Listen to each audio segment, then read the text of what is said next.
Ladies and gentlemen, this Jay Slater video is going to be an eye-opener and could reveal some dark secrets, potentially taking us a step closer to finding out the truth. Let's check this out. Firstly, I want to start with the GoFundMe. This is something that I haven't really spoken about in the past, but we're going to touch on it today. As we do know, we did react to Peter Wyatt. He kind of broke down this statement. In the last video, we spoke about Tom Hilton. And in this video, what I want to do is I'm going to speak about other people that were involved in the Tom Hilton situation. And you're going to be surprised with what I've discovered. There's some interesting things that we have to run through in this video. You can't go anywhere. Fasten your seatbelts, hit the like button. And if you want to buy me a cup of coffee, just click on that thanks tab down below. Much appreciate every single one of you. Okay, so the statement reads, "Hi everyone, my name is Lucy. I have come to holiday in Tenerife to attend NRG Festival with my friend Jay and another friend. That friend has to be Brad. It says, on the last day of the festival, I left alone earlier than everyone else. That's her giving her alibi because I was tired from the weekend. I woke up to a phone call from Jay at 8:30 a.m. saying he was lost in the mountains. He wasn't aware of his surroundings. He desperately needed water and his phone was on 1%. Now, that's pretty interesting that she's kind of given that information, because at the same time, this is a GoFundMe. You want to kind of give that information because the focus is to generate as much money as you can. As we already know, the 30K was alarming. Everybody was questioning why they were asking for 30K. Most people said you could live in Tenerife for a whole year with 30K. It goes on to say he had met two people on Sunday night. So he had met two people on Sunday night. She isn't confirming that he knows these two people. Why would you not confirm that for the GoFundMe? Unless you were trying to manipulate a bunch of people. You later on find out that Ayub knows these guys personally. In fact, he's friends with these guys. We still don't know how he's friends with them, but he's friends with these guys, allegedly. She says here he left with them to go to the apartment. The apartment was miles away from civilization and in a very secluded location. She also says he left at 8 a.m. Now, how does she know he left at 8 a.m.? So she says he left at 8 a.m. and walked half hour before ringing me when his phone reached 1%. So he left at 8 a.m., he walked for half hour, and then he rung you when his phone had reached 1%. And he was frantic, which means he felt anxious, he felt distraught, he felt disorientated. But according to Brad, who spoke to him at the same time, he had no concerns because he was like, oh, look where I am. So why didn't she mention that in the GoFundMe? What also jumps out to me here is the specifics. 8 a.m., half an hour, 1%. I don't understand how you know all these specifics, but you can't really give us a coherent understanding of what actually happened to Jay and why he ended up with those people that evening. She goes on to say, this was 3 days ago now, and no one has seen or heard from him since. His last location was an off-road track, which was a 10-hour walk from his hotel. The weather conditions up there are terrible for someone in the shorts and a t-shirt, both in the day and at night. He has no water for when it's warm throughout the day, and he has no coat / suitable clothing for when it's cold at night. It was 1 degree and extremely windy when I was out looking in the middle of the night. We are all so worried and we just want him home. Please help if you can and share far and wide." Now, this right here seems like an alibi for Lucy, confirming that she wasn't there, so she doesn't actually know, but she's got a lot of specifics. I don't know how she would have known all of that information and not been able to just tell Jay to stay where he is because I'm going to jump in a cab to come and get you. In fact, in an interview, she claims to have jumped in a cab within the hour of having that call with Jay to go to the nearest police station, even though she had his screenshot pinged the location at that time. And that screenshot that she had, even though it was a screenshot, she could have still seen the name of the road. The name of the road was on that screenshot. So she could have gave that to the cab driver and he could have taken her straight there. But instead, she allegedly went to the police station. Why didn't you go and collect Jay? And this just seems like an alibi for Lucy. And it's a picture that's being painted to encourage as many people as possible to donate to the GoFundMe. Now, just to let you guys know, the original GoFundMe was actually set up by Bradley's mum, Rachel. She's the one that set up the original GoFundMe. And then the family, the Slaters, asked her to take it down. And then Lucy set this one up. So if that is the case, it means the family would have known about the GoFundMe and they would have given the green light to the GoFundMe before Lucy actually published this. Let's just quickly go back to Debbie Duncan's interview with The Sun talking about the GoFundMe. I don't know who looks after these TikTok accounts, I don't, but there really needs to be some kind of law, because they're all sat there ripping me to pieces about a GoFundMe that that money is, you know, I've not gone out and bought myself this, and but you know that money is being put to use. At this point, it does seem like she's trying to think in her head what that money's actually being spent on. In regards to his repatriation and things like that. His repatriation and things like that. Now, just to let you guys know, the average price of a repatriation is in between about 6 to 10 grand. It can be more than that, but it averages about 6 to 10 grand. In many cases, it can even be cheaper than that. But these guys got 70 plus thousand. That is quite a lot of money. I mean, I were speaking to the people. I said, because I don't want, I said, there's all these people who were slagging me off about a GoFundMe that I didn't ask for. So she said she didn't ask for it, but according to the Lancashire Telegraph, they say there have been reports of several scam GoFundMe pages set up in the past. Family friend Rachel Hargreaves set one up earlier this week, but it was taken down shortly afterwards due to the wishes from the family. She's saying that she didn't ask for it, but at this point, we've got confirmation that they would have known about Rachel's one, and Rachel's one would have been set up before Lucy set her one up. And Lucy's one was set up within a space of like 48 hours. It wasn't that long. Now, Brad's mum, Rachel Hargreaves, she's been all over this from the get-go. Interestingly, in this interview, Debbie confirms that she doesn't know who's been setting up all of these different Jay Slater Facebook groups. She didn't know why people are doing it, how people had all this time on their hands, so on and so forth. But the biggest Jay Slater Facebook group called Jay Slater Missing, with over 500,000 people involved in that group, is actually owned by Rachel Hargreaves. She owns that group. It's a private group, which means it's easy to control the narrative within that group. And another thing that I come across earlier on is a number of different TikTok accounts seem to be run by the same person, Rachel, and she was promoting a lot of pictures of Brad and Jay, creating this illusion that Brad and Jay were best friends. She was also putting up other things on her TikTok, things like, don't worry, Brad, I will do everything to protect you. Who does she want to protect him from? Is she talking about the trolls? Because interestingly, I'm starting to think that these are the guys that encourage the trolls. These are the guys, in fact, that could have started the trolling. Now, one of Jay's friends that I found, the girl that's in the video with Jay, this video, she puts out a Facebook post after a couple of days of Jay going missing. You guys need to stick around to see that, because that right there proves that the trolling started within house. Nobody outside of Jay's circle was trolling Jay. Whoever started the trolling, whoever sent the messages to Debbie, whoever encouraged all of the other trolls to get themselves involved, all of these different conspiracies to be shared, I'm starting to believe that was started by the people that was close to Debbie. We're talking about Brad's mom, we're talking about Brad, we're potentially talking about Lucy, even Brandon. They could have all encouraged the trolls. Now, big up all the people that have been sending me emails, sending me messages on TikTok. There has been so many. I do apologize for not being able to get back to everyone. I'm telling you now, there's hundreds to actually run through, but we appreciate them. We're getting some interesting information from you guys, so keep doing what you're doing and send as much as you can over to me. I will eventually get through it all. Now, here's a picture of Jay that was taken in the back of the car, and someone that sent this over to me via email yesterday. This is extremely interesting because people are trying to figure out if this is Jay in the photo. Now, a part of me does believe that it is Jay. Debbie hasn't confirmed it's not Jay. She's seen this picture, and as far as she has said, it looks like an unconscious Jay. However, we have been speaking about Tom recently, so I can understand why people have sent this over to me, and there is a slight resemblance. It does look like Tom to a degree, but, you know, we can't confirm it. But one thing that has been confirmed is that this picture of Jay is a picture of a picture. Big up 1111 True Crime. I think that's the name of the channel. Someone sent this over to me last night as well. This picture on the screen, this was taken from a video that 1111 True Crime done over the weekend, and this is extremely interesting. But when we look at this picture, it is looking like someone we all know. That's right. It does look a bit like Brad. It looks like Brad had taken the picture of the picture and then sent it to whoever he sent it to. Now, I don't think Brad is the person that's taken the picture of the picture.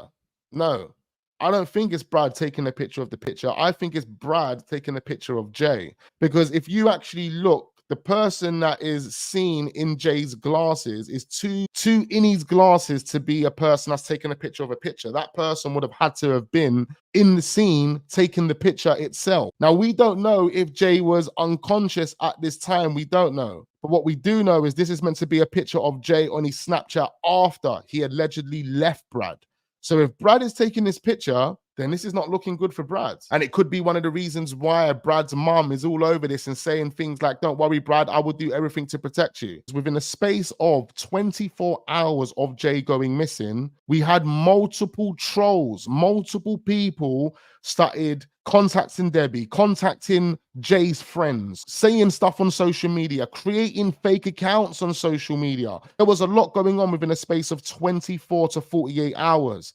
Now, why was that the case? Why was there a missing persons case and within a space of 24 hours, there are trolls that are trolling this young man? There are trolls that are trolling the friends. Why? Are you telling me that Jay was hated? Are you telling me that no one liked Jay? Are you telling me that Jay had multiple haters out there? Because according to Debbie, Jay was one of the most loved guys in his neighborhood. So why would he receive so much trolling within a short space of time? Why? In my opinion, the trolling happened instantly because people that was involved in the case created the troll. They created the domino effect of trolls by creating the first troll. Lucy put Debbie's number in the public domain instantly. Rachel also put Debbie's number in the public domain instantly. Now, at that point, when they've put the number in the public domain, I don't think anyone was trolling at that point. I think the first troll come off the back of the message that Debbie would have received. And that first message, again, would have said, you're never going to see your son again. He owes me a lot of money.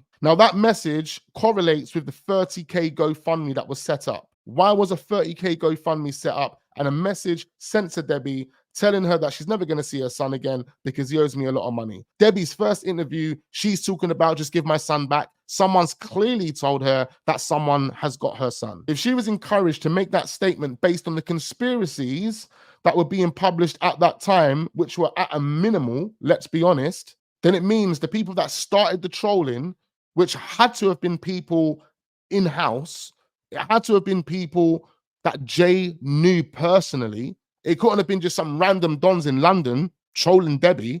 It couldn't have been some random dons in Bristol or some random dons in Cornwall or some random dons in Glasgow. They weren't randomly trolling Debbie and Jay. It had to be people that was close to Debbie, people that knew her personally. Some interesting things took place within a space of 24 to 48 hours of Jay going missing. Now, this is the interview with Jay and Brad's mum. This would have been 2 days of them being in Tenerife. At this point, we already know that Brad's mum tried to set up the GoFundMe, but the family told her to shut it down. She also set up the Jay Slater Missing on Facebook with over 500,000 followers. And it's a private group, which means it's easy to control the narrative in that group. So are there particular questions that you need help answering, really? Well, yeah, obviously we need to know. Okay, let me just quickly move myself on the screen quickly. Just put myself down here for 1 second. Now, we can look at both of these ladies. Looking at Debbie, looking at Brad's mum, we can see there's a major difference in age gap. Debbie is a lot older than Brad's mum, Rachel. Now, one thing I found out recently is Brad's mum's about 34 years old. Brad is only just turned 19. So do the maths. We can understand on that basis that the relationship dynamics between the mum and the son are going to be totally different in comparison to what Debbie and Jay's relationship would have been like. To a degree, their relationship is going to be like a strong friendship. Brad's mum, if you see her on Instagram and see her on TikTok, she comes across like one of the mums that are still a part of the gang. She still goes out raving. She still wants to look good for the man them. And the impression that I've got from Brad's mum is that she will do anything in her power to protect her son, even if she knew her son was guilty. Now, looking at this moment right here, some people say don't buy into body language too much. But if you don't know you're consciously doing it, then your emotions and your body language just go hand in hand. They literally are in sync. Now, one thing I'm picking up from the body language that Debbie is giving off is that Debbie doesn't fully trust this lady sitting right next to her. She's not leaning towards Rachel in terms of like she wants comfort, closure, support, because someone that would have a son missing would more be inclined to kind of lean towards a person that they trust. But this right here doesn't show me that Debbie trusts Rachel. This right here shows me that doesn't actually want to be next to Rachel. Rachel seems to have her arm around her back, and Debbie just seems to cringe over the thought of her having her arm around her back. You can see it all in Debbie's face. Just watch. Realistically, who these people are who was with, and just, I mean, you don't just disappear, do you? it has been searched up there. I've been up there myself this morning. I was up the first thing. Look, she closes her eyes right there, like the look that Debbie just gave there, the vibe that she just gave is like,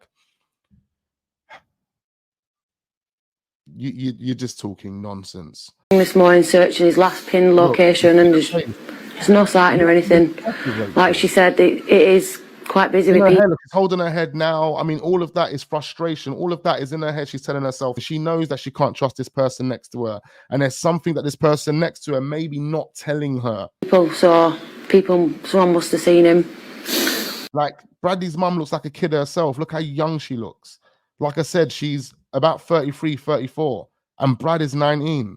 So how old was she when she had Brad? You know, I just don't know what else to do. Look, for some reason, I'm just looking at Debbie, and I feel like Debbie's just not buying into any of this.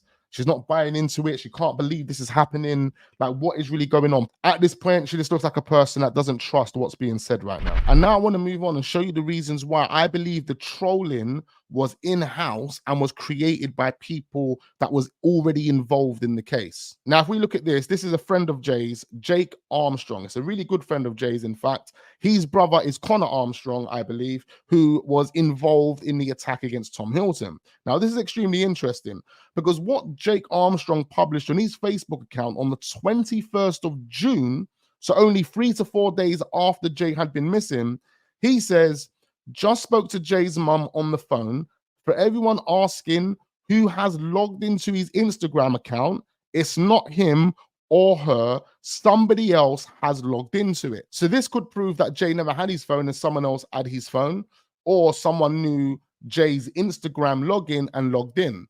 However, you would not be able to log into someone's Instagram without having their phone or access to their email. And I think it's even difficult to do it via email. So you really need to have someone's phone in order to access their Instagram. So at this point, we can kind of confirm that Jay never had his phone and someone else had his phone. So if someone else had his phone, it means someone else would have been deleting stuff on his Instagram, deleting stuff on his phone, maybe creating fake Facebook accounts through his phone, like doing it all through his phone in that short space of time. And then they sparked the trolling by sending Debbie that first WhatsApp. If the trolls never got involved, then those statements would have been the only thing the police would have had to work with. They created the trolling because it brought mass confusion. The Fed said to themselves they don't have the resources to look at everything. They actually pursued one of the conspiracies and it turned out to be fake. But then at that point, guess what? We had Brads that come out to shut down all conspiracies, give an alibi to Tom, to clean up the story so some of the holes that they already created were covered. And that would have been their way of giving an alibi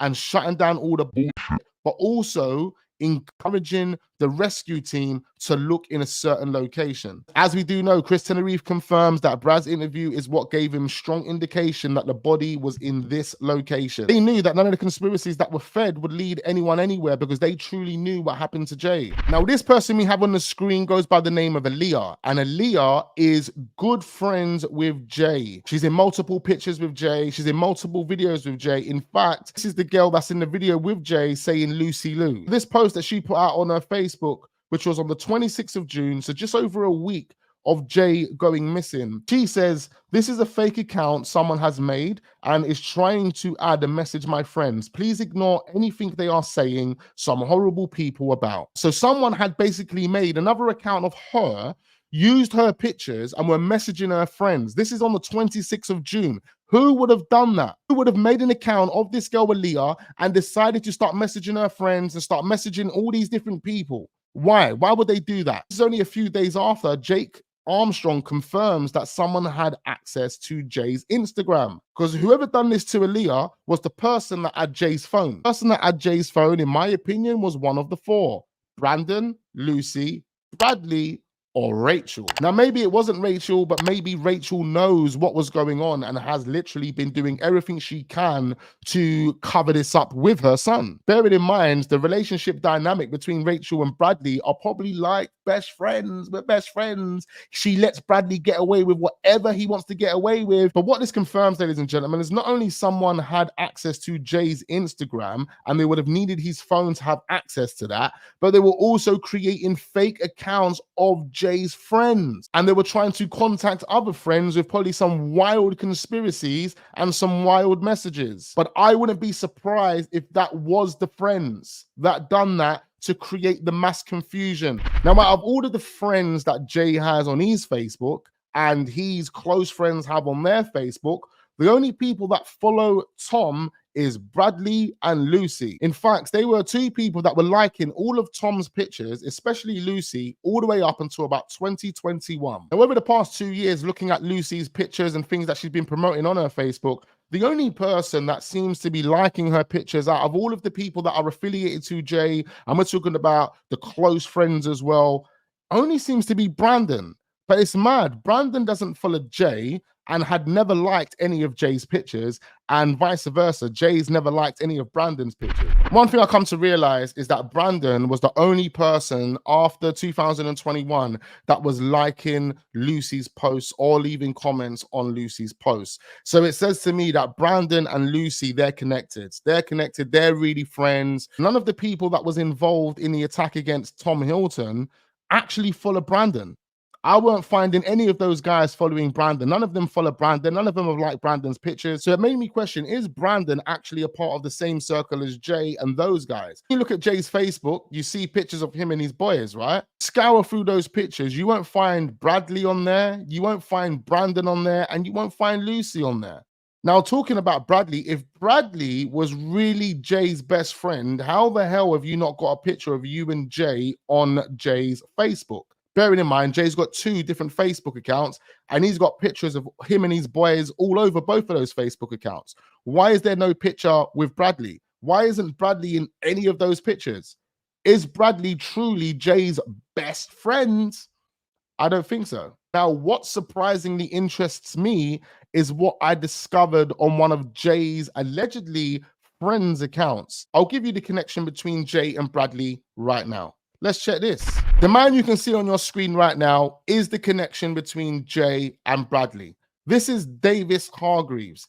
Davis Hargreaves is the cousin of Brad Hargreaves. Davis Hargreaves was the main culprit in the attack against Tom Hilton. Now, before I give you what I believe is extremely questionable, we have to go back to what Jay's mum said. Remember what Jay's mum told us? After the attack against Tom, they were appealing for witnesses. Debbie said to Jay he should go down and make a statement. 6 to 7 months later, after Jay made that statement, Jay was then charged with violent disorder. In fact, they were all charged with violent disorder, even though they almost killed Tom. But let's make sense of this. If you are a participant in a crime and you know you're a participant in a crime, then why would you be delusional enough to go to the police station to make a statement because they're asking for witnesses? When was you ever a witness? You was never a witness. You was involved in the crime. So I can only assume if he went down there to make a statement, he went down there to snitch.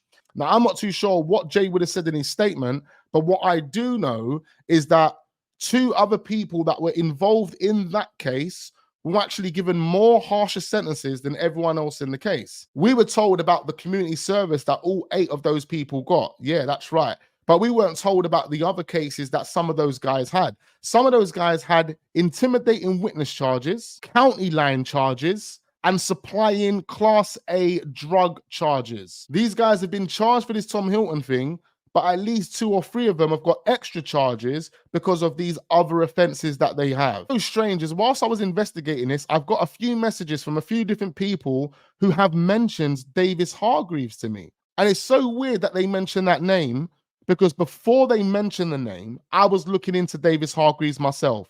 Not only did I realize that David Hargreaves was family and related to Rachel and to Bradley, but he also put this post out 2 days after Jay had been missing. He says, "Rest in peace, my brother.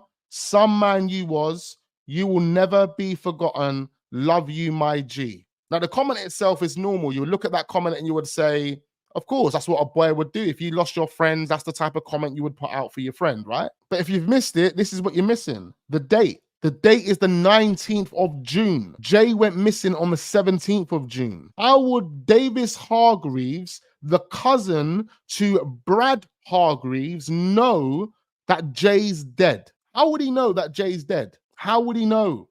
Jay wasn't found until 27 days later. So how did he have the audacity to put this message out there as if to say Jay is already dead? It doesn't make any sense. It seems to me that Davis Hargreaves might just know more than we think. And if Bradley was involved in Jay's death in any way, shape, or form, not only does it explain why Rachel has been overprotecting her son online, but it will also make sense as to why Davis Hargreaves, Brad's cousin, knew that Jay was already dead, hence why he put this message out there on the 19th of June, 2 days after Jay had gone missing, 2 days before Jake Armstrong told us that someone had access to Jay's Instagram. Starting to seem like this is closer to home than we think. Guys, comment down below. I need to know your thoughts right now. Let me know what you're thinking. This is information that compels me to believe the friends know more. They know more, and they're probably heavily involved in covering this up. If anyone that knows Jay, or if you have something that you want to tell me, you want to talk to me about something,